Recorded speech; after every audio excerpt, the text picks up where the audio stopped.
gotta lose the scent. Racing through the blackened wood, Daemon dove into a shallow stream. His blood ran cold as he slushed his way through the icy water. Thoroughly soaked, he risked another hurried glance over his throbbing shoulder before crawling up the nearest bank. Here it comes! Ducking low, he covered his ears as a thunderous roar echoed through the wood.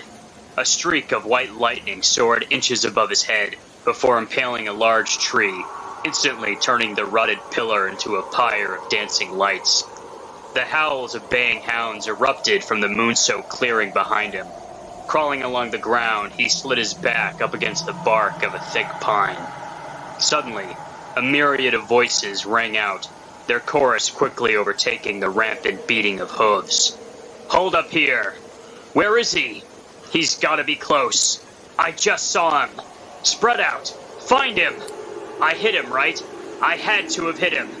Shh! Quiet. Listen. Daemon cupped his hand over his mouth to quiet his chattering teeth. 5 horses, plus 2 hounds. Yikes. They came prepared. Fearful his pursuers might hear the rustle of leaves beneath him, he froze in place. Spurs clicked as a man's shadow approached his tree from behind. A hot liquid caked his fingers in a viscous layer of slime as he tried squeezing the pain from his shoulder. Removing his hand from beneath his tattered tunic, he scanned the bright green sludge that covered his palm.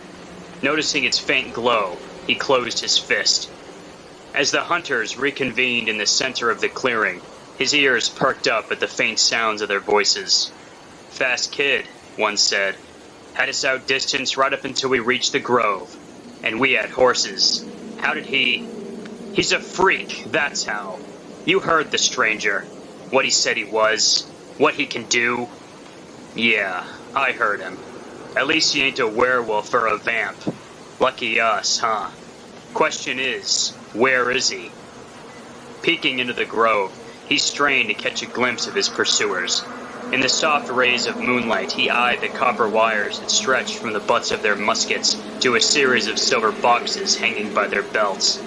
Recalling the blast of lightning that had split the tree earlier, he shuddered as the torchlight swayed before him. Gone, one man spat. And not coming back. Good riddance, I think.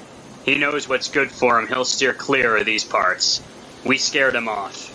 That's enough for me. The group shared a laugh. Got that right. Besides, not like there's a place for him to come back to. Destroy the den and the fox will flee. Isn't that right, stranger? Yes, the 5th man whispered. The den is gone. But a wise fox will have another waiting, lest he need refuge. This hunt isn't over yet. Not till the prey is caught. That was the assignment. Huh, one snorted. Assignment, he says. Listen, stranger, catching wasn't part of the plan. We ran him off, just like we said we would. With his little nest up in flames, he's as good as dead to us. And if he ever does come back, he'll know what to expect. So long as we got these thunder guns, nothing's coming our way that ain't getting split in half. Monster or not. The stranger clicked his tongue. That's a shame. As far as monster hunters go, you Jaegers don't inspire much confidence, do you? Is it not your duty to dispatch such unnatural creatures wherever they roam? I'd heard the men of Frankfurt had some pride about their work. Seems I was mistaken. Careful, you. We protect our own well enough, but even we ain't going beyond the woods to hunt some troublemaker who ain't coming back. You agreed to come with us, and for that we're grateful. But our hunt is over. Time to go home. Another man sighed. True enough. Besides, through these woods, we'd never catch him. The stranger turned and stared at the moon. Careful not to press his luck, Daemon shifted back into hiding as the stranger sighed. I suppose you're right. Perhaps it's time we change tactics, bring new tools to bear. It's obvious now our current instruments have proven quite ineffective. Hey! The boldest man yelled. You don't listen so good, do you, pal? We don't take orders from you. Insults either. We just got rid of one freak, and we can get rid of another right here if you want. So keep talking and...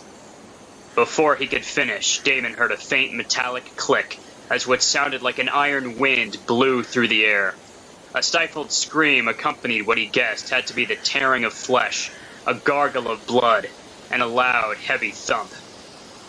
The other men erupted in a ramble of confused yells, their voices soaked in panic and rage.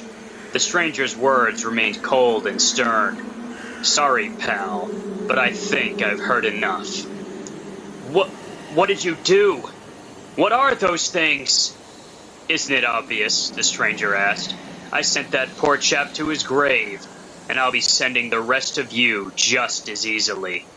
You want to bet?" As fingers gripped triggers, the stranger cackled. "Gentlemen, please. Haven't you heard the tales? Even snot-nosed children know. Jack the Ripper leaves no man alive." "Jack the Ripper?" one gasped. "What? The Butcher of London? Here?" "The very same. As such, the moment you stepped into this wood, your fates were sealed. You've played your parts well enough, but now I'm afraid it's time for the curtain to fall, and you along with it." Before anyone could speak, another iron wind blew. A symphony of lightning rang out in a series of flashes and bangs that blasted holes through the trees resting on the perimeter of the grove. Several consecutive thuds followed. Startled horses scattered in every direction as a pair of hounds yelped in agony. Daemon held his breath as Ripper's steps retreated in the direction of the galloping steeds. Wanting to be sure of his solitude, he remained still.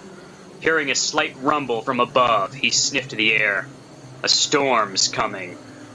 Now confident he was alone, he pulled himself to his knees and crawled into the clearing. The sight that greeted him replaced his initial feeling of fear with a pang of curiosity. The 4 men and 2 hounds lay motionless, their hunched bodies resting in their own respective pools of blood. Upon closer inspection, Daemon realized both the men and their hounds had long gashes carved into their bodies, some across the belly, others across the throat. Feeling a drop of rain run down his cheek, he peeled a long coat off the body of a fallen Jaeger before wrapping himself in its warm embrace. Snatching a toppled lantern, he looked up as a crash of lightning strafed the sky. The grunt of a horse made him jump as a white steed sauntered into view. "Shh," he whispered. "It's okay." Daemon waited for the beast to still before slipping his foot into its stirrup. Mounting the saddle, he shot a glance in the direction from which he'd come. A pillar of smoke rocketed into the darkened sky from a distant fire that he guessed was currently devouring his former home. Gripping the reins, he strained as an invisible knife twisted in his shoulder. Turning his back on the clearing, he caressed the horse's flowing mane. "Hey there," he cooed. "You just saved me a whole lot of trouble. Your master won't be needing you now, will he? Come on, girl. Let's ride." With a gentle kick, the horse huffed in compliance and started in a slow trot over the raised roots and uneven terrain of the wood. The storm lasted just the night. The journey lasted several. Sleeping under trees whenever the mood struck, Daemon felt his wound eventually settle into a constant sting, which he preferred to the random flares of pain and subsequent waves of agony that used to plague him every few seconds. Near the beginning of his 3rd night, Daemon made it to the top of a small hill. Overlooking a city bathed in lights, he smiled. His horse grunted. "It's okay," he whispered. "We're almost home." Feeling lightheaded, he thought he heard a familiar voice whisper in his ears as he passed between the realms of sleep and wakefulness. "I made you perfect, Daemon. The perfect boy." Instinctively, he tugged at the fat black ribbon tied tightly around his neck. Putting up his hood, he sighed as his steed cantered past the threshold of the city. The slender towers of Gernsheim were unlike any other. Some were so tall, few disbelieved the rumor, claiming they could very well pierce the heavens themselves. Eyeing the copper rods fixed atop the looming buildings, he counted the lightning strikes each rod incurred since his arrival. With every strike, the bulbs around him surged. Stone, metal, and wood fused together to form a city of patchwork houses. Copper wires snaked across every surface as electric lights of varying sizes illuminated the countless puddle-ridden streets and alleys. Horse-drawn carriages shared the road with fume-spewing roadsters that honked and wheezed their way through the crowd in a wild frenzy. Squinting into the distance, he scrunched his nose as smokestacks spewed smog into the air, clouding the atmosphere with a brown film that was impossible to ignore. He lowered his gaze as a group of men carrying thunder guns strolled by. Passing a building of brick and iron, he pulled the reins and dismounted before staring at a crooked rod that jutted out of a nearby rooftop. A large metallic ball balanced atop the rod with copper legs, like those of a spider sticking out of it. Tucking his horse into a narrow alley beside the dwelling, he covered his face and splashed his way to the door. Digging into his pocket, he pulled out a string with an intricate golden key tied to the end. As he shoved the key into the lock, a melody of countless clicks rang out in quick succession. After the final click, the door slid open. Struggling to shut and lock the massive slab of metal behind him, Daemon tossed his long coat over the back of a chair and winced as he removed his tunic. Green stains caked his upper arm as a blackened hole festered in his shoulder.